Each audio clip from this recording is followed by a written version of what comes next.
¿Se me escucha bien? Allí Adriana y Valeria. Bien. Bueno, muy bienvenidos. Claudia, ¿estás por ahí? No sé si querés saludar. Acá estoy, ¿cómo están? Buenas tardes a todos. Bienvenidos. ¿Qué tal? Buenas tardes. Bueno, para quienes nos encontramos por primera vez, somos un grupo de profesionales que vivimos y trabajamos en la provincia de Santa Fe. Sabemos que hay personas de distintos lugares de Santa Fe, Argentina. Muchos de nosotros hacemos docencia en resolución de conflictos, hacemos capacitación continua para operadores de conflictos y el año pasado tuvimos la oportunidad de encontrarnos y poner en palabras una experiencia de ¿Qué trabajo pasó? con familias, aquellos de nosotros que hacemos docencia y también acompañamos familias. Entonces, bueno, fruto de ese trabajo surgió este libro que se publicó en marzo, ¿verdad, chicas? En marzo de este año. Se llama Perspectivas Innovadoras en Mediación Familiar. Somos un grupo de 14 personas que coautoreamos el libro y en esta ocasión nos acompañan Adriana Pérez y Valeria Sordo. Adriana y Valeria son profesionales de la abogacía con una larga trayectoria en discapacidad y salud mental. Son referentes en la ciudad y en la provincia en estos temas. Y bueno, ellas habían presentado un artículo que tenía que ver con lo que van a presentar hoy. Así que bienvenidas Valeria y Adriana y gracias por aceptar la invitación de compartir esta tarde con las personas que están aquí y bienvenidas seamos todas las que estamos participando.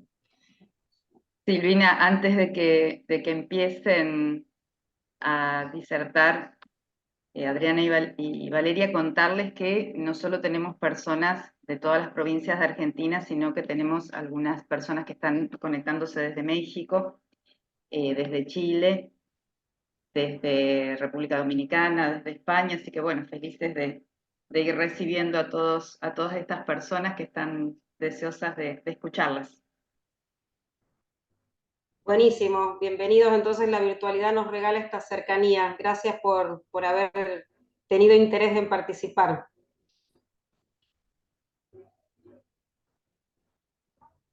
Adelante, Adriana, todo de Sí, ustedes el espacio. bueno, muy buenas tardes para todos, para todas.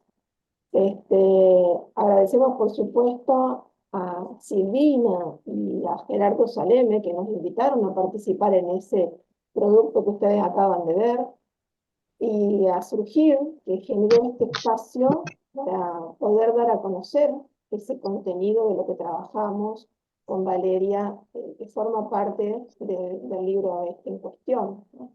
Y por supuesto a todos ustedes que se han tomado un tiempito para escucharnos, interiorizarse un poco sobre este tema que tiene que ver, que trabajamos, que es discapacidad y salud mental en el ámbito de la mediación familiar. ¿Y por qué tomamos este tema de la discapacidad y de la salud mental?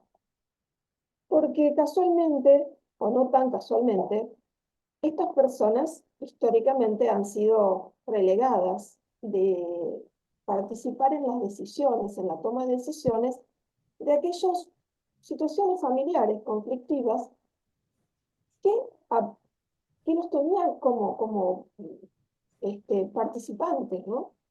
Entonces, esas personas, si bien las decisiones que se tomaban les afectaban directa y profundamente, siempre fueron acalladas sus voces y las decisiones se tomaron sin tenerlos en cuenta. Luego de varias décadas de lucha, se produce en el año 2006 un hito internacional legislativo, que fue la Convención Internacional sobre los Derechos, o es, mejor dicho, la Convención Internacional sobre los Derechos de las Personas con Discapacidad. ¿Qué hace esta convención? Es reconocerles el derecho a participar, ¿sí?, a participar en igualdad de condiciones con las demás personas, justamente, entre otras cuestiones, en la resolución de todos esos problemas que los tiene como sujetos. Esta convención lo que hace es reconocer la condición de sujetos de ellos, ¿sí? Y por lo tanto, su derecho a participar en igualdad de condiciones y ejercer sus derechos en igualdad de condiciones con los demás. Esa convención del año 2006, ya pasaron casi 20 años, fue ratificada, suscrita en su momento, ratificada por la Argentina, y hoy cuenta con jerarquía constitucional. Es decir, está allá arriba, junto con la Constitución, formando ese bloque constitucional federal. Y por lo tanto, es plenamente operativo. O sea, no es declamatorio, no es para tenerlo en un cuadrito, sino que podemos exigir su cumplimiento en toda su extensión. Esta convención lo que hace es reconocer la condición de sujeto de derecho, artículo 12, ¿sí? Y trae una figura que es una herramienta que posibilita ese ejercicio de esos derechos, que es la figura del apoyo. Y como la convención fue ratificada y hoy forma parte de ese bloque constitucional federal de la República Argentina, nosotros como operadores jurídicos, sea como mediadores, sea como abogados, no podemos desentendernos de esta cuestión. Y ahí la necesidad de contar con herramientas para que, si se nos presenta una mediación en la que se van a debatir o se van a poner en tensión derechos que afectan a personas con discapacidad, debemos conocer. Por esa razón es que tomamos este tema para trabajar en el libro, ¿no? Y algo que tenemos que tener en cuenta es qué entendemos por discapacidad. Discapacidad, según la propia convención, es un concepto que evoluciona, es decir, que hoy lo definimos así, pero puede que dentro de unos años lo hagamos de otra manera. Y será cuando personas, que la convención dice personas que tienen un déficit sensorial, físico, intelectual o mental, se encuentran con barreras que le impiden el desarrollo, el ejercicio y goce de esos derechos que les son. Nosotros como operadores jurídicos no vamos a poder intervenir sobre esas deficiencias o particularidades biológicas o conductuales de estas personas. Sí, vamos a centrar nuestro trabajo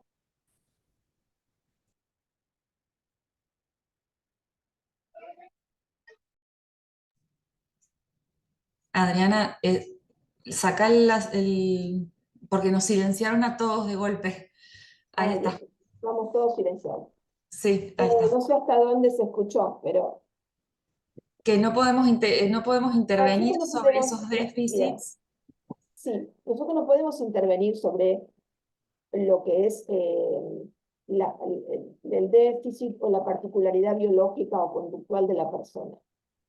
Sí vamos a tener que trabajar sobre las barreras, es decir, disminuirlas, morigerarlas y en lo posible eliminarlas. Y la propia convención nos dice que estas barreras pueden ser producto del entorno y también las aptitudinales. Esas que por ahí no se ven, pero son las más difíciles y las que más peso tienen cuando llegamos por ahí a estas situaciones conflictivas que debemos intentar resolver o mediar. Entonces sobre eso es lo que vamos a trabajar. Como verán en el título del capítulo, diferenciamos a personas con discapacidad de aquellas que están afectadas en su salud mental. Más adelante vamos a trabajar un poquito más ese concepto de aquellas personas afectadas en su salud mental. Pero ahora sí, a grandes rasgos, Les cuento por qué diferenciamos discapacidad y salud mental. Si bien, como habrán visto en esa parafraseo de la definición que da, o el concepto que da la Convención sobre lo que es discapacidad, hablábamos de déficit físicos, sensoriales, intelectuales o mentales. Ahí en eso de mental podemos entender que perdón, de hecho está en la discapacidad psicosocial. Nosotros la vamos a trabajar acá. Y vamos a hacer dos bloques. Uno con esas discapacidades. ¿Cómo? Perdón, no es a mí. Esas discapacidades que son visibles, esas que se ven porque se traducen en un cuerpo distinto, ¿no? Y vamos a trabajar aparte aquellas otras que son invisibles, ¿sí? Pero que se manifiestan a través de diversos comportamientos o percepciones de la realidad.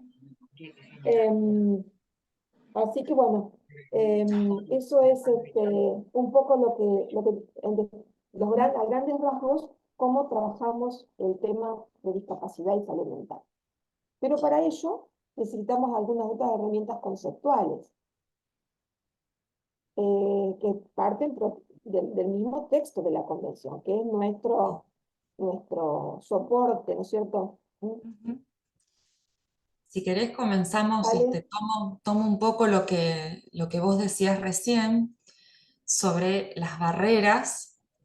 Vieron que Adriana recién daba dos componentes del concepto de persona con discapacidad que nos da la Convención.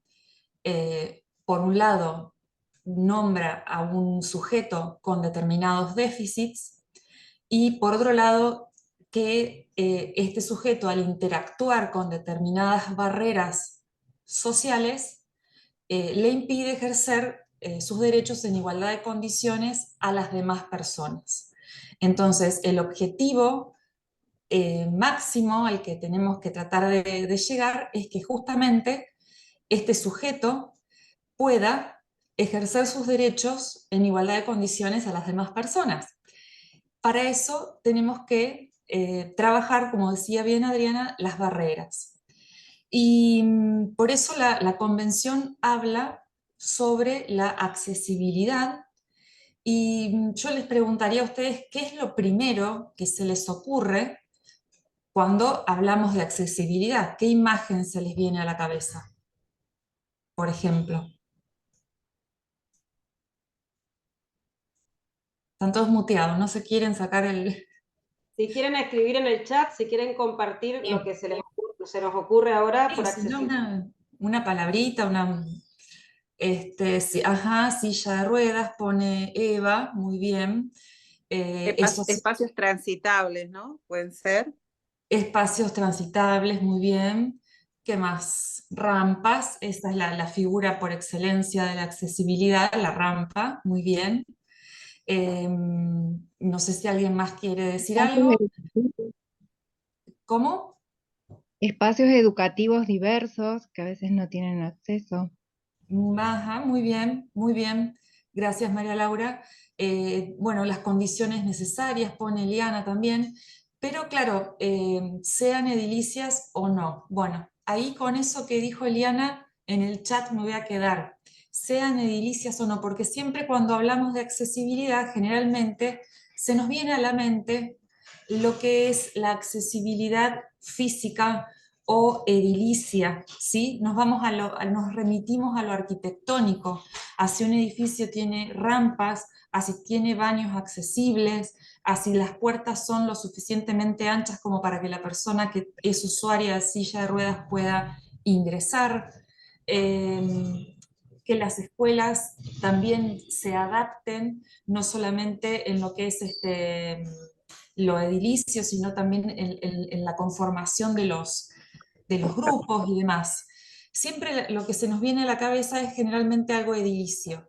Y en realidad lo que la Convención nos dice es que es un concepto mucho más amplio y es que permite a la persona acceder a todo, no solamente a los edificios, sino también, les leo la enumeración, al transporte, a la información, a las comunicaciones, a los sistemas y las tecnologías de información y comunicaciones, a otros servicios e instalaciones abiertos al público o de uso público, que tienen que ver con todo lo cultural también, que las personas con discapacidad tienen que tener accesibilidad también a todo eso. Pero ¿de dónde parte toda esta cuestión de la accesibilidad? Como decía Adriana, de una cuestión actitudinal, de un poder reconocer que somos todos diversos, somos todos distintos y que cada uno tendrá sus necesidades específicas y la necesidad de derribar determinadas barreras.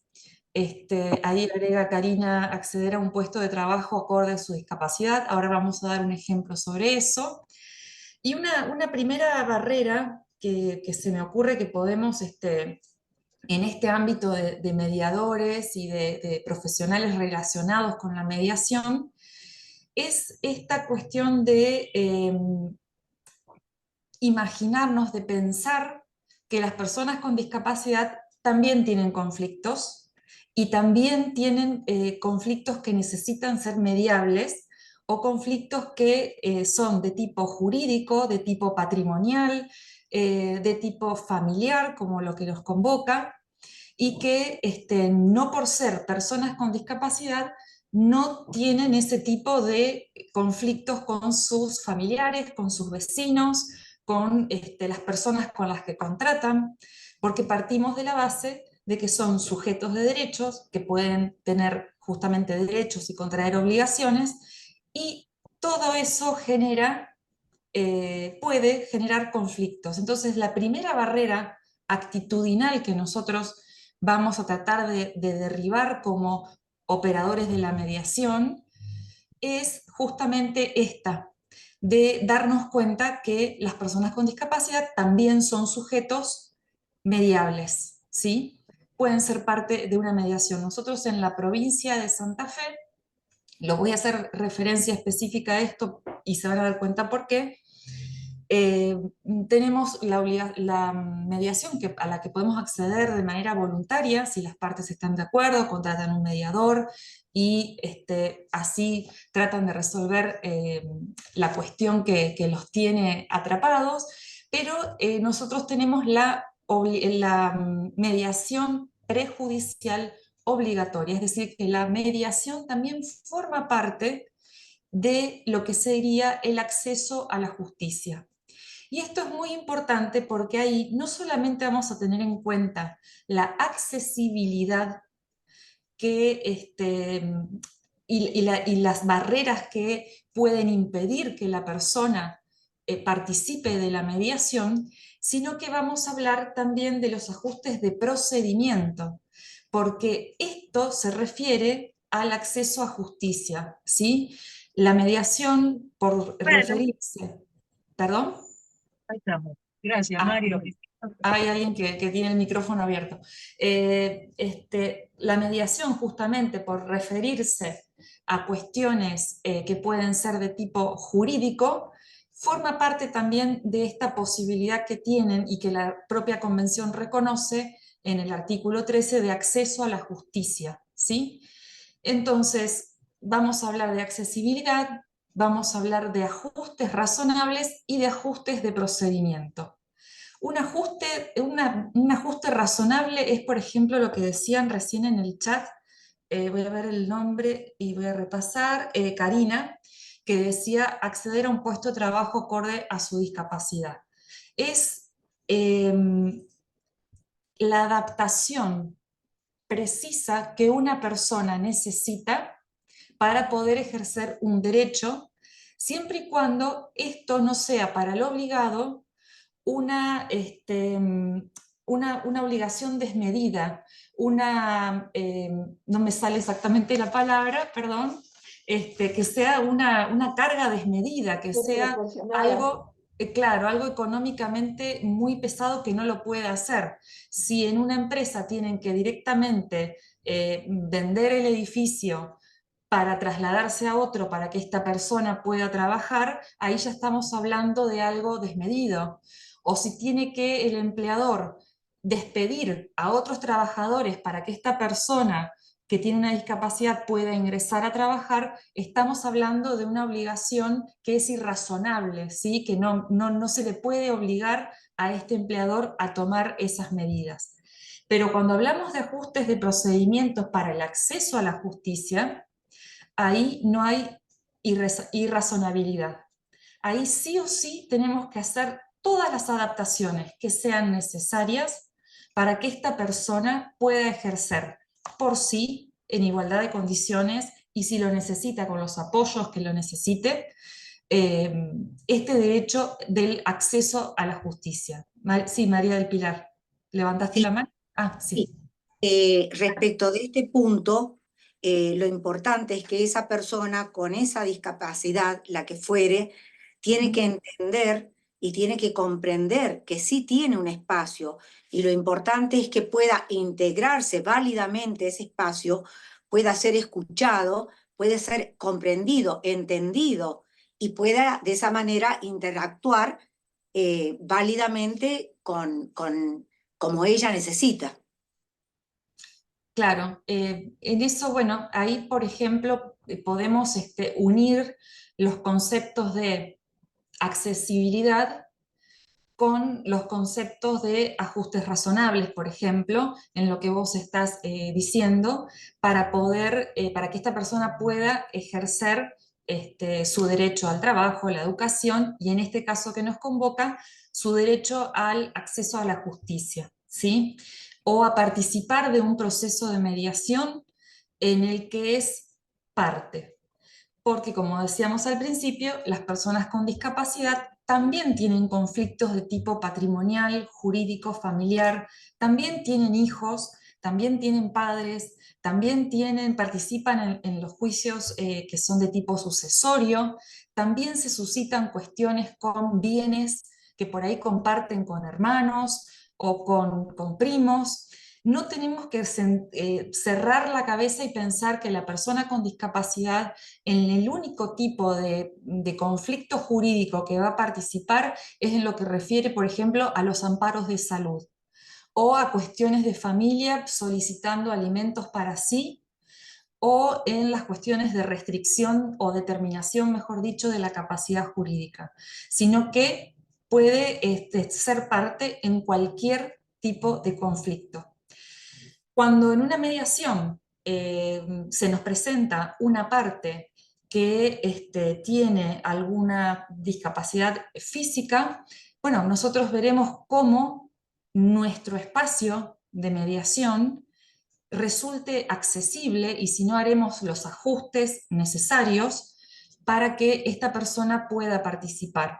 Un primer ajuste o una primera cercanía con la persona es, por ejemplo, poner en las citaciones a las mediaciones si necesita alguna adaptación, porque quizás es una persona que no se pueda trasladar y que pueda hacer la mediación de manera virtual.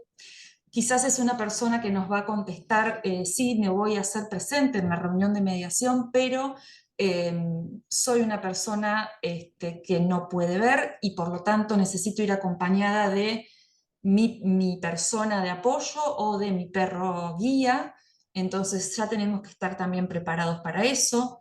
O me puede contestar que soy usuaria de silla de ruedas, entonces, bueno, tendremos que adaptar nuestro ambiente a que tenga la menor cantidad de muebles posible, aunque sea para esa mediación, o quizás ya dejarlo previsto como una medida para adaptar o para tomar en cualquier tipo de mediación, que, bueno, que tenga la posibilidad de moverse por la sala cómodamente, que pueda acercarse con la silla a nuestra mesa de mediación y no estar ahí a un costadito que queda ahí como relegado, ¿sí?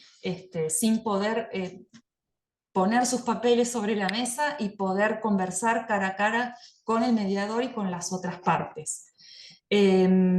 también, bueno, tenemos todo lo que se refiere a lo que es la discapacidad visual y la discapacidad auditiva, que en algunos casos también puede ser necesario que exista, y ahí hay todo un tema con los traductores de lengua de señas.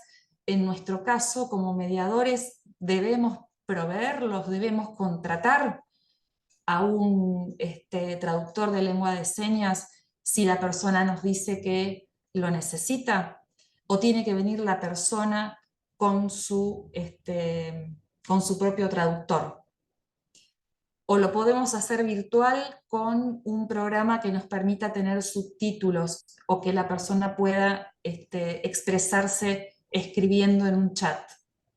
Son preguntas que dejo abiertas porque esta del traductor de lengua de señas lo hemos hablado con Adriana en distintas oportunidades, y siempre se nos presenta esta cuestión, porque es algo que sin dudas encarece el costo de la mediación, ¿no?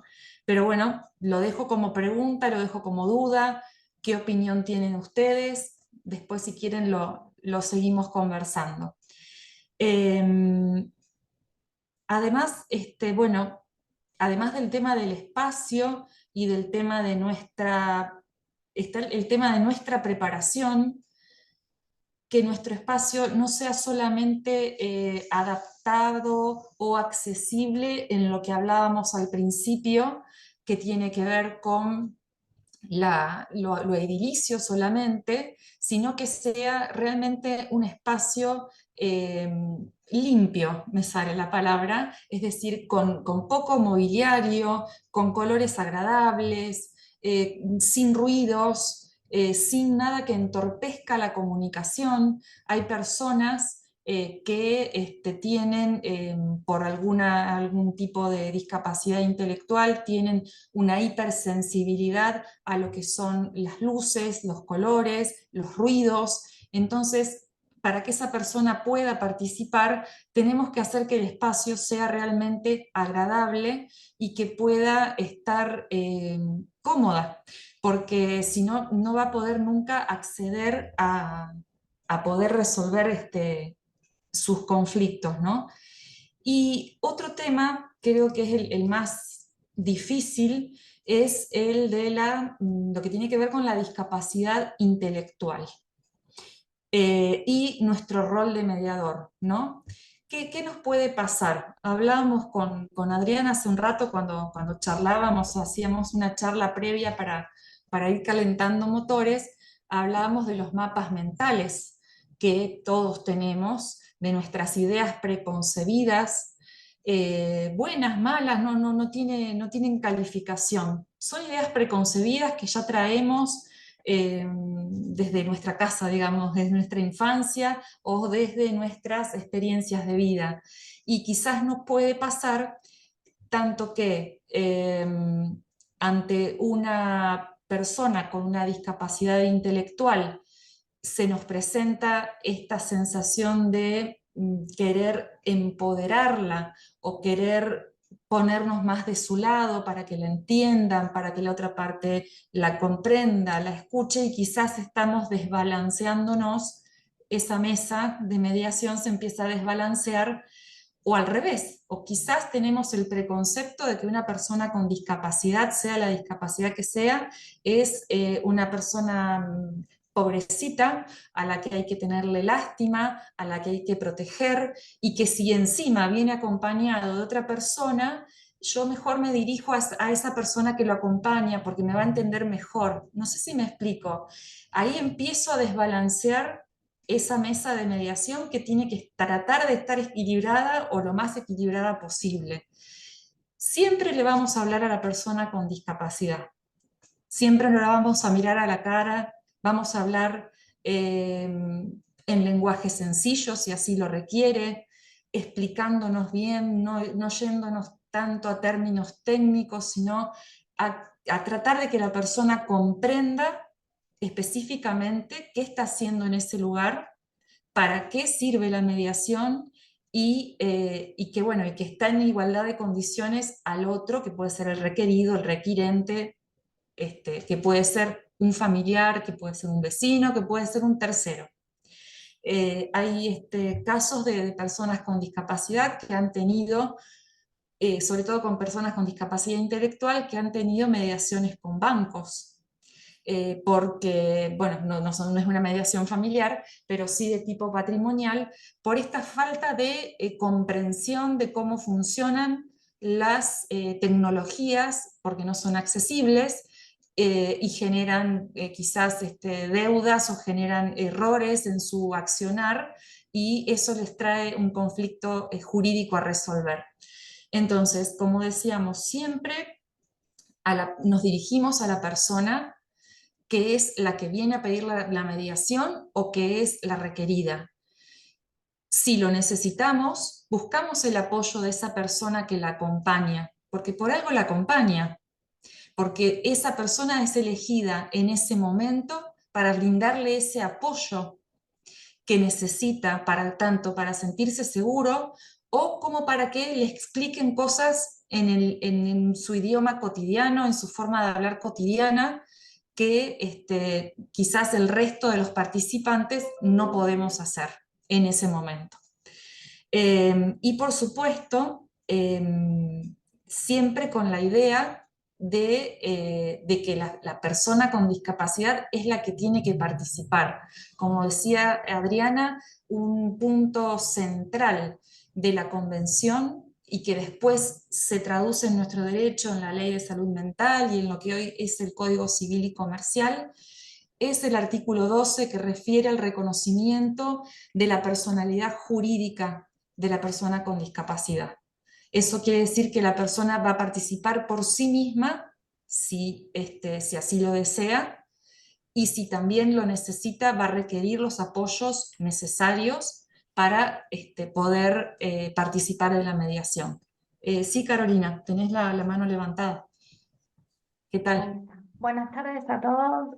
Muy agradecida por el espacio, la convocatoria, muy interesante la temática. Haciendo un poco referencia a lo que vos decís, Valeria, de un conflicto tal vez de una persona con discapacidad con una entidad bancaria. Bueno, yo soy mediadora prejudicial y también conciliadora en relaciones de consumo, ¿no?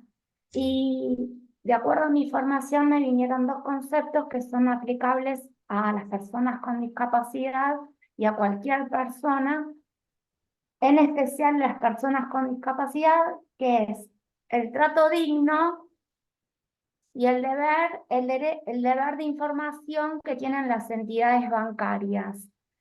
Como contracara del deber de información, tanto en una conciliación como en una mediación, cualquier persona, inclusive con más fuerza las personas con discapacidad, está el derecho a la comprensión que deben tener, con todas las herramientas que vos estás desplegando, digamos. Pero tener muy presente el trato digno y el derecho a una información con la contracara al derecho a la comprensión. ¿Cómo hacemos todo eso? No sé, pero bueno, en principio con mucho cuidado y con mucha atención. Muy, muy bueno tu aporte, Carolina, que te agradezco, No, porque me viene bien para decir que estos son solamente ejemplos. A ustedes, en cada caso concreto, van a echar mano, como por ejemplo recién decía Carolina, a su formación como conciliadora en temas de consumo, en los que por supuesto está el deber de información y de comprensión del consumidor como un deber principal de los entes que generan productos o servicios. ¿Qué es lo que pasa si nosotros no aplicamos estos tips de accesibilidad o no realizamos los ajustes razonables necesarios o los ajustes de procedimiento también, porque nosotros, al ser una mediación prejudicial obligatoria, ya les digo, acá en la provincia de Santa Fe, tenemos determinadas cuestiones que cumplir como mediadores, ¿no? Pero bueno, ¿cómo podemos adaptar también esas formalidades para que la persona pueda intervenir en los procesos de mediación? Sí, Marilina, te escucho, que levantaste la mano. ¿Cómo estás? Saca el silencio, el microfonito. O si la pueden... Ahora sí, ahora sí. Sí. Buenas tardes a todas, ¿Cómo chicas. estás? Bueno, yo lo que estaba escuchando atentamente a Carolina cuando hablaba del trato digno y a vos, Valeria, y respecto al tema, ¿no es cierto?, el concepto de discapacidad y de mediación, yo lo llevaría también al ámbito educativo, que es donde, bueno, ejercí la docencia y la ejerzo durante más de 30 años. Y evidentemente lo puse en el chat, pero sería bueno, por eso accedí a poder hablarlo así oralmente, Sí. porque cuando hablamos, ¿no es cierto?, del pobrecito, de aquel que tengo lástima, es lo que está, es lo que subyace en las instituciones educativas, más allá, y quiero que ustedes lo sepan, de que las escuelas de la provincia de Santa Fe, y vuelvo, más de 30 años, 20 años en la gestión directiva, no estamos preparados, me incluyo y ya no me tendría que incluir, no están preparados la docencia para poder hacer frente, entre comillas, a lo que es una mediación y a lo que significa la discapacidad. Las escuelas hoy por hoy están incorporando, incluyendo aún cada vez más a los chicos con respecto no solamente a la discapacidad motriz, que puede ser una que ustedes arribaron a eso, sino que a mí lo que a mí me hace muchísimo ruido y me preocupa mucho es cuando hablamos de la discapacidad intelectual, ¿no? Entonces, no están dadas las condiciones, y qué pena que la justicia y el Ministerio de Educación no podamos entrelazar la necesidad imperiosa que significaría poder trabajar en conjuntos, porque la docencia no está preparada y está muy sola en lo que es el ámbito legal, hasta dónde llegar, cómo llegar, para que el otro no se ofenda, para que el otro... Las escuelas especiales ya no existen, sino que son profesores que van dando vueltas en distintas instituciones educativas, y en el medio, el sujeto, y en el medio, la persona, en este momento, puede ser menor de edad o tener 18 años, de acuerdo a la edad cronológica que se da en las instituciones educativas. Entonces, me parece que el tema de mediación judicial y extrajudicial es fundamental que llegue al ámbito educativo. No está presente, están desprovistos de lo que es la responsabilidad civil, de lo que es el concepto del daño, de hasta dónde puedo llegar como profesor, hasta dónde puedo decir lo que tengo que decir, cómo tengo que arribar. Hoy yo puse algo en lo que respecta a la parte de contenidos conceptuales. Sí, sería muy sencillo, te dicen tenés que adaptar, pero va más allá de eso.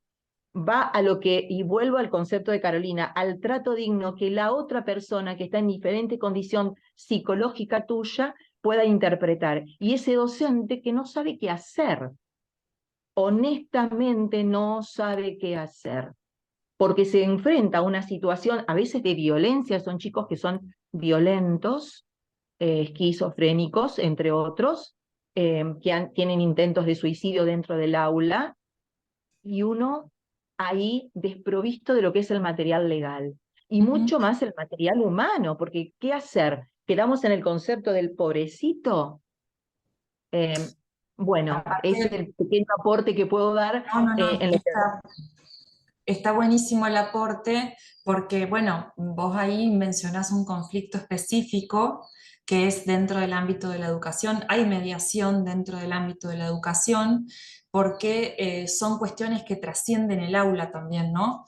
Son cuestiones que van, no me quiero ir de tema, ya cierro porque le quiero pasar a Adriana para que pueda explayarse bien sobre el tema de salud mental, pero son cuestiones que salen del ámbito del aula, que van incluso a cuestiones de conflictos interfamiliares, o sea, entre los padres, las madres, que tampoco entienden por qué este niño con discapacidad está en el aula junto con su hijo, y creo que la mediación podría ser en ese caso una herramienta fundamental para generar paz dentro de ese grupo humano y que se pueda tratar dignamente a esta persona con discapacidad y a todos, ¿no? Está silenciada, Marilina, está sin micrófono.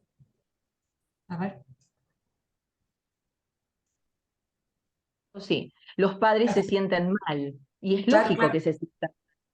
Y uno no tiene las herramientas necesarias, vuelvo, yo como que me incluyo y a la vez me excluyo, va más allá, dice una de las compañeras, sí, es una herramienta de convivencia, Sí, es así, sí. pero qué bueno sería que todo esto llegue al ámbito educativo, ejemplo, a través de cursos de mediación, ¿no es cierto? Que no sea solamente en el ámbito judicial o esta mediación judicial o extrajudicial, sino que haya una formación en esto. Bueno, perdón, era lo que No, quería nada, acotar. nada Muchas que gracias. disculpar, al contrario, muchas gracias. Me da, Perdón, ¿puedo interrumpir un Liliana, segundito? sí, sí. Yo soy de Córdoba capital. Acá se hace capacitación en mediación escolar y también con mediación con discapacidad. O sea, todo depende de las ganas que tenga el mediador de capacitarse para trabajar. Bueno, en mediación escolar tenés que tener la capacitación, pero a su vez, viste, es como que están estas capacitaciones con discapacidad, etcétera, que eso ya sí depende de cada uno. Por eso yo me anoté acá, perdón, Valeria, te corté. No, no, no, Gracias. por favor, por favor. Sí, María del Pilar. Bien, es muy interesante lo que están contando las chicas sobre la capacitación en el ámbito educativo, pero antes de seguir adelante, vos dejaste una pregunta como picando y quería contarte que en la provincia de San Juan ya se hizo una mediación judicial donde la Corte abonó los honorarios porque se trataba de una discapacidad y se necesitaba un profesional con lenguaje de señas. Bien vos preguntabas cómo Claro. pagaba el mediador, si lo pagaba la parte, si lo pagaba la Corte. Desde el Centro Judicial de Mediación solicitó a la Corte la provisión de fondos y la parte que venía con esa persona discapacitada, bueno, vino con los honorarios ya pagados. Excelente, excelente. Muchas gracias por el aporte. Yo para cerrar nada más, y ya dejarle a Adriana que continúe, si nosotros como mediadores, como operadores jurídicos, como docentes, como profesionales en general que nos dedicamos al tema tanto de discapacidad o de mediación específicamente, si nosotros no adoptamos estas medidas de accesibilidad de las cuales venimos dando ejemplos, no adoptamos los ajustes razonables necesarios para cada caso concreto que se nos pueda presentar, lo que va a suceder es que esta persona no solamente va a recibir un trato que no va a ser digno, sino que además no va a poder ejercer por sí sus derechos reconocidos. Entonces, lo que tenemos que tratar de hacer es de llegar a una igualdad real, no a una igualdad escrita en una convención o en nuestra Constitución Nacional, que dice que sí, que somos todos iguales ante la ley, pero si no trabajamos este tema de las barreras, esa igualdad real no existe, queda declarada en un papel. Y otro fondo, otra cuestión de conflicto que quizás es más difícil de abordar, es el que va a charlar ahora Adriana, que tiene que ver con las personas que tengan una afectación en su salud mental. Así que te dejo, Adriana, que sigas. Bueno, gracias. Y un poco lo que hablaba Marilina me hizo pensar, digamos, de que necesitamos, además de herramientas de mediación, comprender qué es la salud mental. que la salud mental no es un estado individual de una persona, ¿sí? Sino que es un proceso multifactorial, donde se van a juntar, como vos decías, esos, hay un docente que tiene que llevar adelante la clase y está con este niño o niña que tiene una afectación en su salud mental, pero también están los padres, están los vecinos, digamos, es un sujeto situado, ¿no? Entonces, es necesario partir de comprender de qué hablamos cuando hablamos de salud mental. No hablamos de enfermedad mental, hablamos de salud mental. La salud mental se construye en un proceso que se construye y también que la destruye, ¿no? Entonces, es como para tener en consideración cuando hablamos de salud mental. Y aquí que nos contaba, creo, Claudia, que había personas de México, creo de Chile. Es necesario que conozcamos nuestra ley de salud mental, ¿no es cierto? Si vamos a tener alguna intervención en un conflicto donde hay una persona afectada en su salud mental, en su caso de México, la ley general, ¿no? Chile creo que ya tiene su ley de salud mental hace unos años, si no me equivoco, si hay alguien, él o la chilena que nos cuente si es así, que es necesario, porque si vamos a mediar en una situación conflictiva donde hay una persona que está afectada en su salud mental, lo menos que tenemos que conocer, además de las otras normas internas como el Código Civil, también la ley de salud mental. Les decía al principio que optamos por no utilizar la denominación de discapacidad psicosocial, sino la de persona afectada en su salud mental, porque entendemos que es más amplia, más comprensiva. La discapacidad presupone una situación prolongada o permanente de una cierta gravedad, y puede ocurrir que esa persona que venga a mediación no se encuentre en una situación sumamente grave, ni prolongada, ni permanente, que pueda ser una situación puntual, por un estado que está pasando en su vida, ¿no? Y entonces, pero también necesita ese plus de protección, de protección, vamos a decirlo entre comillas, de atención a su situación. Y por otro lado, no toda persona que nosotros podamos encasillar o clasificar como persona con discapacidad psicosocial, se percibe a sí misma como persona con discapacidad. De hecho, muchos de estas personas que la ley de salud mental nuestra, Argentina, llama usuarios del sistema, de los servicios de salud mental, no se perciben como personas con discapacidad. Yo no tengo discapacidad. Entonces, optamos por hablar de personas afectadas en su salud mental para hacerlo más comprensivo. Allí también, en esta podemos tener en cuenta a las personas que están en una situación de consumo problemático, que es un problema de salud mental, ¿no? Aquellos que tienen alguna afectación en sus prácticas de alimentación, bulimia, anorexia, no vamos a pensar, independientemente que en un futuro tal vez pueda o no ser persona con discapacidad, pero por sí sola no es una discapacidad. Y también, a ver, María Laura. Sí, quería preguntarles, porque en realidad, digamos, para ser persona con discapacidad a nivel legal necesita el CUD, el Certificado Único de Discapacidad en Argentina, porque hay muchas personas que a pesar de tener problemáticas no tienen certificación, tengo entendido. El certificado...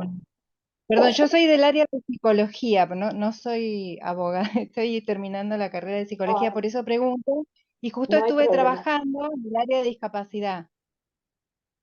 No hay problema. No, el certificado único de discapacidad es un certificado que para acceder a prestaciones, una llave a prestaciones, beneficios sociales, digamos, de salud y otros beneficios sociales. Pero no, eso no limita a la existencia de la discapacidad. Es una forma, digamos, sí, es más fácil si vos necesitas acceder a alguna cuestión, alguna prestación o algún servicio, acceder a ese, digamos, y para determinadas cosas es como que es necesario. Pero eso no significa que aquella persona que no tenga certificado no tenga discapacidad. Claro, a eso me refiero, pero lo que yo te pregunto es, por ejemplo, en el caso de discapacidades que tienen que ver con salud mental, ¿cuál es el criterio que se aplica si la persona no tiene un certificado a través de profesionales de la salud mental? Yo para mediar a mí, no, digamos, no necesito pedirle un CUT para la mediación. Perfecto, eso era lo que quería saber, gracias. No. Aparte, a ver, la afectación de la salud mental. Vamos a ver, ya un poquito más adelante.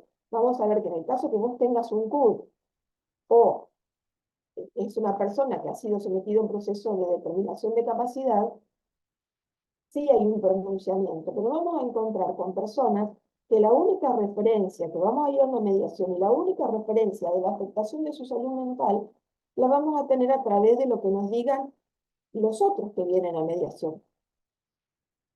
Cuando te vienen a requerir el objeto de la mediación, te van a decir, te lo van a comentar, a lo mejor el mismo objeto de la mediación sea alguna intervención sobre una terapia, una práctica de salud mental a la que se quiera, o te diga, mira, no quiere vender porque se encaprichó o que no la quiere vender a la casa, pero vamos, como comentaba Valeria, que puede haber una situación de sucesiones, herencias. No, mira, vengo a pedir una mediación porque mi hermano, mi primo no quiere vender, pero, ¿viste? Porque él no está bien de la cabeza, ¿no? Así te lo van a decir. Esa es la única referencia.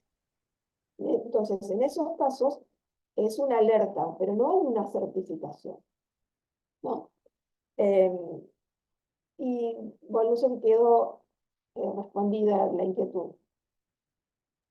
Sí, quería comprender cuál era la mirada que tenían si no había una certificación. No.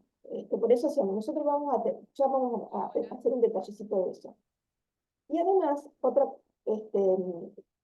aclaración que les quería hacer, utilizamos esta denominación de afectación a la salud mental como algo más comprensivo, y no utilizamos el término trastorno o síndrome.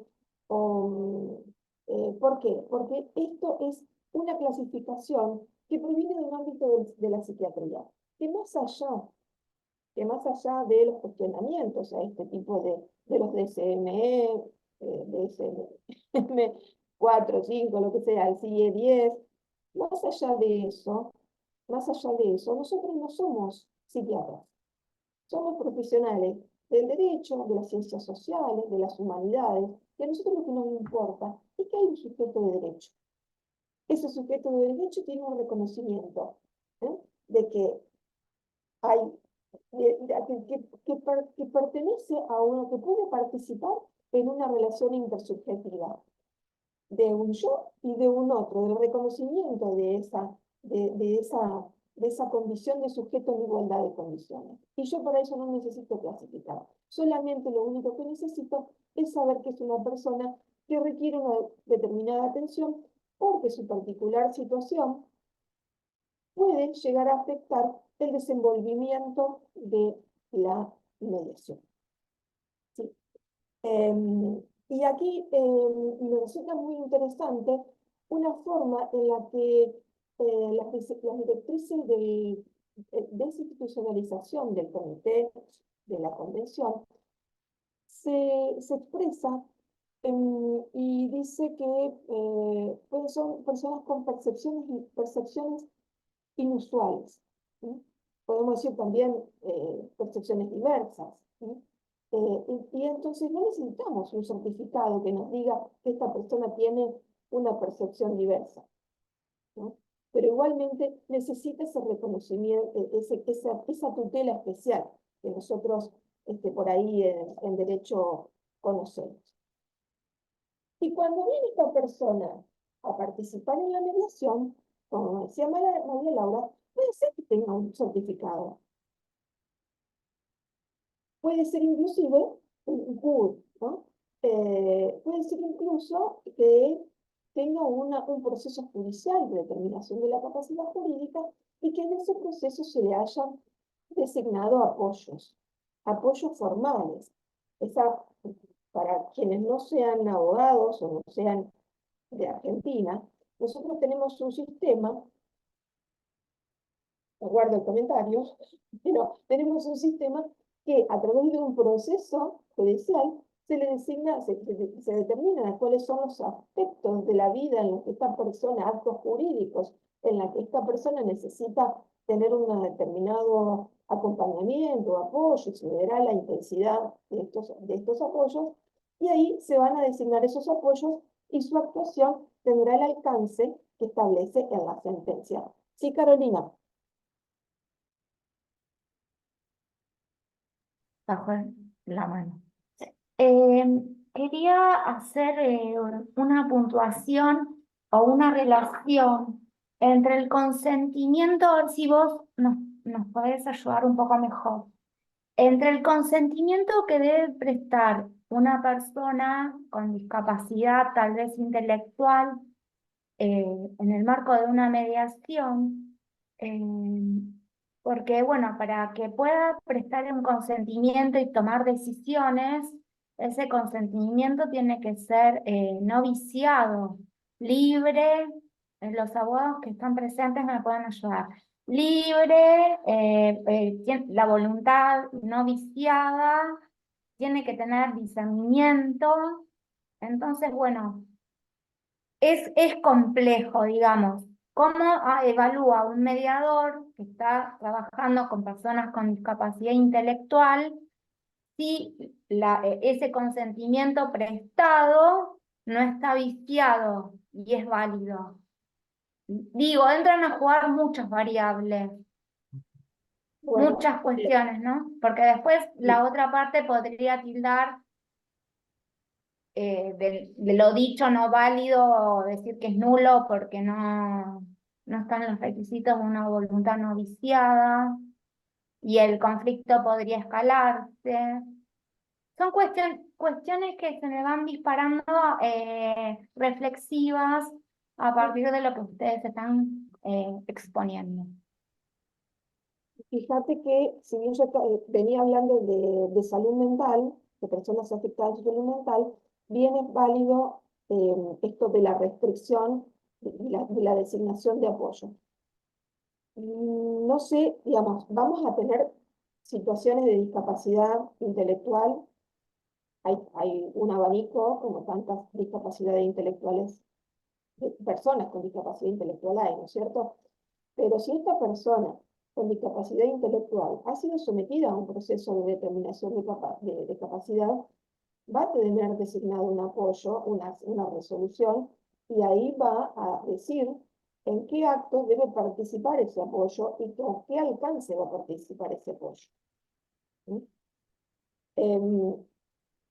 Ahora, hay algunas otras situaciones que son de una discapacidad muy leve, muy leve.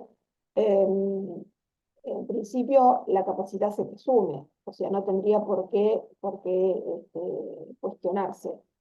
Y ahí vamos a entrar, de última, en la validez o no, vamos a entrar a ponderar si hubo o no un abuso o una lesión del derecho, ¿no?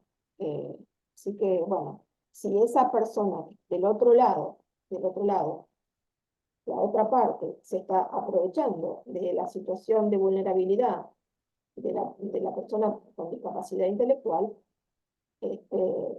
bueno, tendrá que atenerse a las consecuencias de esa acción.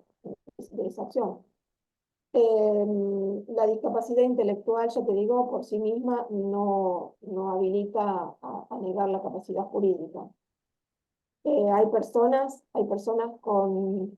bueno, y además, como especialista en derecho del consumidor, tenemos la figura del consumidor vulnerable o de hace un par de años, y para tener en consideración, digamos, esa posibilidad de tener un plus, además de consumidor, de persona con discapacidad, en el ámbito del consumo, de tener un plus de protección por consumidor vulnerable. Marilina. No se te escucha.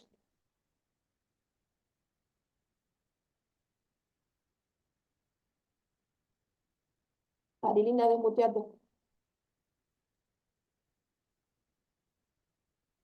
Ahora sí, disculpen, yo lo silencio para no molestar y después me olvido. Y después me olvido. No, lo que le quería acotar si sirve, ¿no es cierto? A lo que decía Carolina respecto a la mediación y a esta discapacidad intelectual, en el marco de otro concepto que vos hablaste de actos jurídicos, y yo me sumaría a lo que es el concepto de un acto voluntario. Fundamental en todo acto voluntario tener el discernimiento, la intención y la libertad. Entonces, aquel que no puede discernir se convierte en involuntario, en todo acto involuntario, y sabemos que todo acto involuntario, una de las características es la ausencia de la capacidad de razonar, o ser menor de edad, por supuesto, menor de 10 años. Entonces, me parece que cuando vos hablabas de vicio, Carolina, apuntamos justamente a que no exista ese discernimiento tan importante para que la persona pueda saber esto es bueno, esto es malo, esto corresponde, aquel no corresponde, y de ahí la figura del apoyo en el acto voluntario para que no se convierta en involuntario y yo no pueda actuar. Por eso la intervención judicial de los equipos interdisciplinarios cuando un juez tiene que fallar, ¿no es cierto?, ante una sentencia. Bueno, simplemente eso. Claro, pero el apoyo viene a tener, digamos, de alguna manera contrarrestar esas dificultades que puede tener la persona para comprender, para expresarse, ¿sí? Para expresar esa voluntad, para que comprenda y pueda discernir de qué se trata, porque el discernimiento es un proceso que es más complicado, el discernimiento es más complicado cuando la persona tiene una discapacidad intelectual, y ahí trabaja el apoyo. Podríamos hacer una clase entera de lo que es el funcionamiento del apoyo. Ahí empieza a funcionar el apoyo, dándole herramientas para que esa decisión sea válida y la pueda tomar la persona con discapacidad. Por supuesto, cuando el apoyo tiene mayor intensidad, puede inclusive, en algunas situaciones de discapacidades más severas, ese apoyo actuar como representación, representando y siendo la voz de la persona con discapacidad. Pero, bueno, son determinadas circunstancias. Pero hoy día tenemos situaciones, a ver, personas de hecho, lo digo porque lo conozco, personas con síndrome de Down, que hace 30, 40 años a nadie se le hubiese ocurrido la posibilidad de que esa persona pueda actuar en derecho por sí, ir y pedir una tarjeta en el banco, por ejemplo, es un acto de consumo, claramente de consumo, y él lo puede hacer, y yo no puedo, si le estoy exigiendo que a la persona con síndrome de Down me venga con un apoyo, que venga con una sentencia, que venga acompañada, para mí me parece sinceramente un abuso, porque obviamente hay personas con síndrome de Down que no pueden hacerlo, pero otras que sí. Entonces lo que voy a evaluar es a la persona en concreto, no en función de un diagnóstico. Por eso no utilizamos diagnósticos ni clasificaciones. Vamos a evaluar, ahí hablábamos de la junta evaluadora, esta persona en particular. Las posibilidades de esa persona en particular. No hay una igual a otra. El liviano está por primero.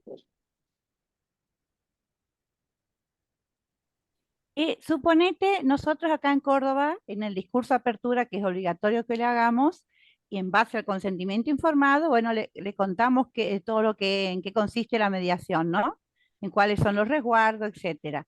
Y yo te pregunto, suponete chicos con síndrome de Jasper o algo así, Jasper, y que están pidiendo la cuota alimentaria al padre y que tienen 18 años, o sea, ya son mayores de edad, no están con un certificado de discapacidad, ¿pueden llegar a un acuerdo de mediación? Yo creo que no está judicializado. No tiene una Mediación receta. prejudicial, Bueno, mediación está bien, pero prejudicial. esa persona no tiene un proceso de reclusión de capacidad. No, no tiene, o sea, en ese momento de la mediación él no estaba con un certificado de discapacidad. Y también, viste que el certificado de discapacidad acá es más para la pensión que para, a no ser que haya una tutela, digamos, es más para la gente hace más para la pensión. Yo te Sí, pregunto porque tuve una compañera que tuvo ese caso y que, viste, lo charlamos mucho porque decíamos, esta persona va a poder tomar decisiones por sí misma y aparte, ella estaba actuando por sí misma porque quería, o sea, eran dos hermanos, querían la cuota alimentaria y lo que decíamos es no estarán en un nivel de diferencia entre el padre y ellos para discutir esto. Nosotros, o sea, lo que hicimos es que la mamá intervenga apoyándolos a ellos, viste que la mediación nos deja agregar a alguien, pero yo voy a cómo manejamos eso la próxima vez, si me puede dar una mano. sí, a ver, partiendo de los principios generales, esa persona puede intervenir.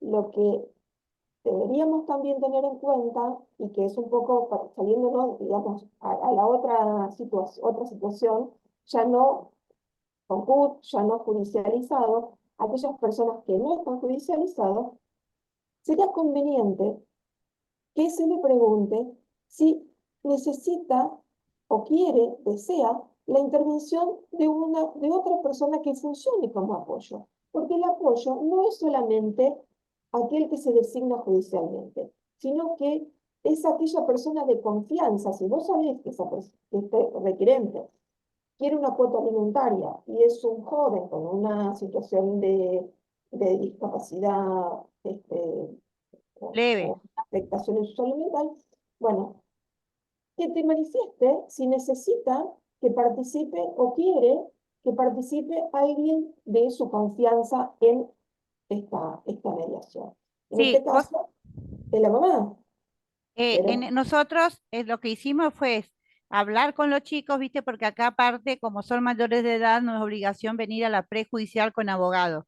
Lo que nosotros hicimos es hablar con los chicos y le dijimos qué persona de confianza de ellos podía venir a la mediación y ellos nos dijeron que bueno, que quería que venga la mamá. Y entonces lo que hicimos también es, vos sabés, o sea, te digo porque es como que para nosotras fue novedoso. Lo que hicimos también es cada vez que el papá hacía una propuesta o decía algo, hacíamos una privada con ellos dos y la mamá para charlarlo, ellos en confianza y ver qué querían hacer. Así lo resolvimos nosotros, pero es conversando entre dos mediadoras, no es que, viste, acudimos a nadie y por eso tenía esta duda y tenía tenía estas ganas de este curso, porque dije, a ver qué. Vos en Muchas este gracias. caso contaste con la mamá, que la Sí. mamá también podría haber intervenido en este proceso, porque la cuota, si ellos son convivientes con la mamá, ¿no es cierto? Vos sabés que por el Código Civil ella podría participar en la cuota y que los hijos que son convivientes y menores de 21 años podrían tener una porción, ¿no es cierto? Pero sería conveniente, en el caso, ponerle que no fuera la mamá, que se deje constancia en el acta de que No, sí. participó No, sí. como un Mientras apoyo. vos sabés que mientras te contaba esto, me acordé de otra mediación que tuve hace como 5 años con un señor que no sabía leer ni escribir. Y entonces nosotros la primera audiencia le informamos y le pedimos que para la segunda audiencia venga con alguien de su confianza y llegamos a acuerdo y todo. Vino con alguien de su confianza en que cuando firmamos el acuerdo se le leyó todo la persona, el acompañante de su confianza, y él firmó el acuerdo de cuota alimentaria a favor de sus hijos, ¿no? Pero él no sabía leer ni escribir. Muchas gracias, ¿eh? No, al contrario, porque eso es lo que seguía, digamos. teníamos la persona con un CUT, la persona que tiene un proceso de determinación de capacidad y los otros que no. Y ahí nos encontramos, ya te doy la palabra, María Laura, con esos que no lo tienen, pero que tampoco se perciben como personas con una percepción inusual, y que son los que mayores desafíos nos presentan, porque dice, yo estoy regia, el problema es tuyo. ¿Cómo hacemos con eso? Eso es lo más complicado. A ver, María Laura. No, mi pregunta iba a eso, si se hacía en algún momento frente a estos casos donde se empieza a complejizar, porque el tema de la salud mental es muy complejo, si se pide algún asesoramiento, aunque no sea un diagnóstico psiquiátrico, que se pueda evaluar a través de algún profesional, psicólogo, psicopedagogo, porque bueno, más allá de que existen nomenclaturas, también hay evaluaciones que van más dirigidas al sujeto. Si se pide y se hace trabajo interdisciplinario o todavía no está instaurado ese diálogo entre las disciplinas. No sé si puedo intervenir, Adriana, ahí para comentarle a María Laura. ¿Qué tal, María Laura? En mediación partimos que no importa en qué sistema estemos, si judicial, prejudicial o privada, lo que se respeta es la voluntariedad. Entonces el presupuesto, como decían varias veces Adriana y Valeria, es la capacidad de las personas. Nosotros no tenemos herramientas ni somos quienes para juzgar la capacidad de nadie, ¿no? Entonces, ahí partimos de un supuesto, digamos, nosotros partimos de que todas las personas que están invitadas a conversar, solas, con apoyos, con abogados, con terceros que participan de algún modo, son capaces para hacerlo. La habilidad que tenemos que desarrollar como profesionales es chequear en las reuniones conjuntas y privadas la comprensión razonable de lo que la persona va conversando, digamos. Todo lo demás, todo lo que rodea, que puede ser excepcional, que traen Adriana y Valeria, si tiene o no tiene un Asperger, por ejemplo, un como acto decía. judicial que limita la capacidad, eso es excepcional. Entonces, en ese caso, seguramente la persona o quien la acompaña o el abogado de parte mencionará, y con ese documento sabremos cuál es el alcance de la persona que le está apoyando. Esto que trae Liliana, esta práctica que por lo menos en Santa Fe es relativamente reciente, esto de visibilizar, por eso las chicas habían nominado el artículo que escribieron Enlaces Invisibles, ¿no? No está en la agenda santafesina, por eso lo estamos tratando de poner, y es la segunda vez que empezamos a hacer como aproximaciones pequeñas, puntuaciones, por eso es muy valioso lo que las chicas traen. Es absolutamente artesanal, no hay ninguna política pública, no hay ninguna norma, no hay ninguna práctica que diga cómo tenemos que hacer las cosas. Y en mediación, Laura, no hacemos estos enlaces, digamos, aun cuando tengamos perspectiva interdisciplinar y podamos trabajar en comediación, entendiendo que el comediador pueda venir de otra profesión de base, la psicología, por ejemplo, ¿no? Nosotros no somos quienes para mirar diagnósticos. Nosotros trabajamos sin documentación, con la palabra, con la buena fe, y avanzamos en los microacuerdos en la medida que nos damos cuenta razonablemente que la persona comprende de qué se está hablando y consciente. Todos los vicios que pueden venir después será un problema de control jurisdiccional, no un problema de la mediación. ¿Sí? Entonces, digo, para que nos saquemos el miedo de qué cosa podemos hacer. Nosotros no trabajamos con papeles, trabajamos con la palabra, nuestros criterios, nuestras horas de vuelo y de práctica nos van a dar el sensor para saber si sí o si no. Nosotros como autoridades del proceso podemos cerrar el procedimiento si nos damos cuenta de que no hay condiciones para comprender, para avanzar, si hay desequilibrio de poder, digamos, tenemos una cantidad de herramientas procedimentales que nos permiten justamente achicar la vulnerabilidad, dándonos cuenta que no hay apoyo, no hay comprensión, no hay abogado de parte, no hay, bueno, no hay condiciones en ese ámbito para hacer un consenso, ¿no? Entonces digo, para no enredarnos, porque no es este el ámbito, Laura, el ámbito sería un ámbito donde alguien con poder, que es la jurisdicción, llama a profesionales y utiliza los diagnósticos o lo que fuera para tomar otro tipo de decisiones, como el mediador no toma ninguna decisión, sino que facilita procesos de consenso, el trabajo es diferente, ¿no? Entonces, por eso, lo que las chicas traen, esto de darnos cuenta de cuáles son las barreras actitudinales, cuáles son las barreras de accesibilidad, qué podemos hacer desde el rol para minimizar las barreras, es el desafío hay alguien que tiene el micrófono allí prendido, es el desafío que tenemos por delante, ¿no? Por eso estaba bueno armar esto. Perfecto, clarísimo, gracias. Sí, lo que nosotros apuntamos es justamente a desarmar esas barreras, ¿no?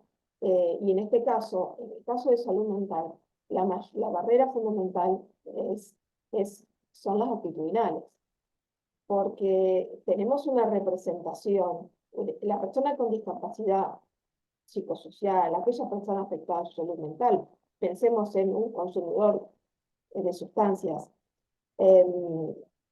como le decía hoy, tenga o no tenga diagnóstico, siempre está encasillada como esa persona que no puede, que no es capaz de resolver y que si lo hace mal. Eso es lo que tratamos con lo que nos encontramos cuando vamos a una mediación o una intervención con una persona en esta situación.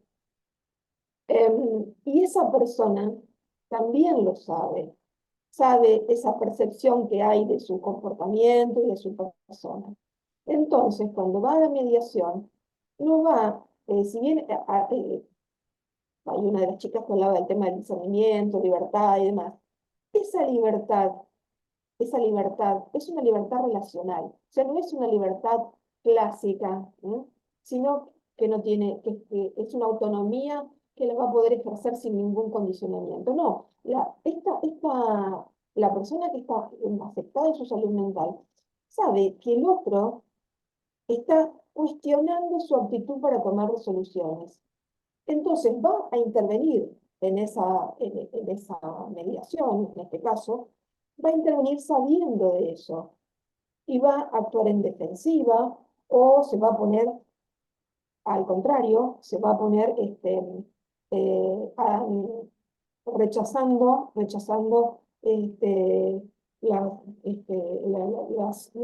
los cuestionamientos. Entonces el mediador va a tener que tener presente todo eso. Tratar de desprenderse, si bien tiene que aspira a esa objetividad, va a luchar, va a tener que luchar con esos bagajes que trae de la historia propia, ¿no? De esa percepción de la persona afectada con de su salud mental como una persona que no puede. A mí como abogada y en proceso de restricción de capacidad, estoy hablando de antes del código, me decían, uno porque siempre hablaba de que la gente podía. Dice, ¿a vos te parece que puede? Siempre eso, ¿a vos te parece que puede? Porque si uno está del tomate, ¿no? ¿Cómo va a poder? Sí, las personas pueden. De alguna manera, a lo mejor no como la que vos pretendés, pero de alguna manera pueden, algo pueden. Si no sería negarle la condición de sujeto.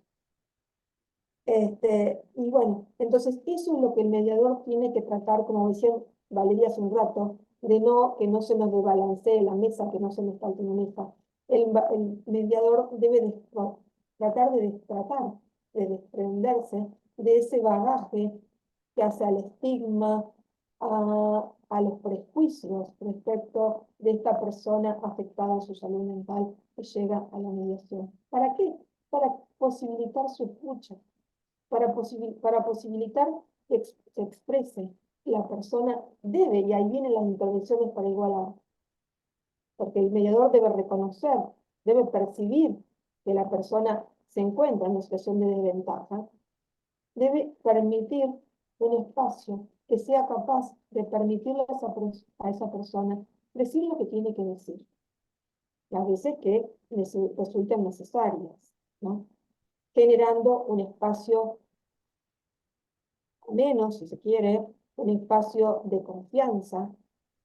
Y lo que le decía hoy no me acordará, la señora de Córdoba, si preguntar si requiere, ahí está Liliana, si requiere de otra persona que lo acompañe.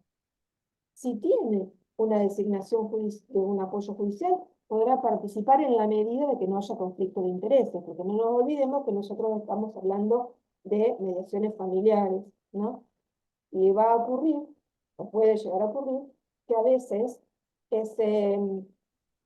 ese familiar que ha sido designado de apoyo en esa sentencia de determinación de capacidad, justamente en este tema tenga un interés contrario o que puede chocar con el de la persona afectada, ¿no? Entiéndase por la venta de una propiedad en una sucesión, siguiendo el ejemplo que hemos comenzado hoy. Entonces ahí no nos va a servir que venga ese mismo apoyo a participar en la mediación. Vamos a necesitar de otro. Vamos a ver cómo dice, eso hay algo que va a tener que chequear el mediador, la extensión de la actuación del apoyo, ¿no? Según la sentencia. Si vamos a necesitar que participe otra persona, si vamos a necesitar de un apoyo especial formal o no, ¿sí? Y en el caso que sea un apoyo especial, va a tener que irse al tribunal de familia previamente a pedir que le designen un apoyo especial para esta situación jurídica planteada, ¿no? Entonces, es todo muy artesanal, vamos a tener que ir mirando puntualmente cada situación, todos sus detalles, todos sus componentes, ¿no? Adriana, permíteme, como estamos en tiempo y Valeria quería cerrar, si pudiéramos dejar algún mensaje y les vamos a agradecer que dejen alguna pregunta o algún comentario para que las chicas puedan ir cerrando. Y bueno, y le agradecemos por supuesto el interés, los invitamos a leer el libro que está disponible en formato papel y en formato físico, ¿no? En editorial Librería Cívica, que tiene página, Instagram y demás. Para los que no son de Santa Fe pueden accederlo, se puede enviar. Nosotros solemos hacer cursos de formación, así que también los invitamos a que nos sigan en las redes. En Institución Surgir, allí vamos publicando la oferta académica, nos especializamos en temas como esto, de hecho, en el mes de septiembre vamos a ofrecer una especialización en mediación familiar, acá está Magalí Andrés, que es una de las coordinadoras de la especialización donde Adriana y Valeria van a ser también docentes. Bueno, digo, para aquellos que estamos trabajando el ámbito de familia, hay mucho por hacer, muchos desafíos, este es uno de los desafíos, y como decía Liliana de Córdoba, la formación es el único modo de ir prestando un mejor servicio y estando atentas. Así que bueno, les cedo la palabra y nos vamos despidiendo, y gracias por esta tarde y este compartir. Valeria. No, agradecemos a ustedes la paciencia y la participación que ha sido muy, muy provechosa. Sí, al contrario, el agradecimiento es nuestro hacia ustedes, como dijo recién Adriana, y gracias por participar. Ahí veo los aplausitos de Liliana, que maneja el Zoom, se ve fantásticamente. Queda mucho por hablar, y mucho por crear sobre todo. Así que ahí como los ejemplos que han dado y como los que hemos dado nosotros, es necesario usar la imaginación para que todos podamos ejercer nuestros derechos. Es así. Así que bueno, muchas gracias. Bueno, hasta una próxima vuelta, nos estamos encontrando y a medida que vayamos generando espacio los vamos a ir invitando, ojalá podamos seguirnos encontrando. Gracias. Perdón, sí. Te interrumpo. Yo me inscribí, me parece que por mail, WhatsApp, no me acuerdo. Mándenles la invitación si pueden por ahí, porque a mí me gusta hacer capacitaciones. Y dale, Liliana. No solo las de Córdoba, ¿viste? Ahora estuve haciendo una de Mar del Plata, de La Plata, perdón, de coparentalidad. Y bueno, ¿viste? Y así intercambiamos con provincia y vemos cómo cada una trabajan. Y a mí me encanta, así que si me podés después invitar, con mucho gusto. Sí, con mucho gusto vamos compartiendo. Y también está bueno que vos nos compartas qué hacen para allá, para que nosotros nos podamos ir sumando. Bueno, gracias a la gente que se ha sumado de otros países y de otras provincias, y hasta pronto. Chao. Gracias, saludos, adiós. Chao, hasta luego.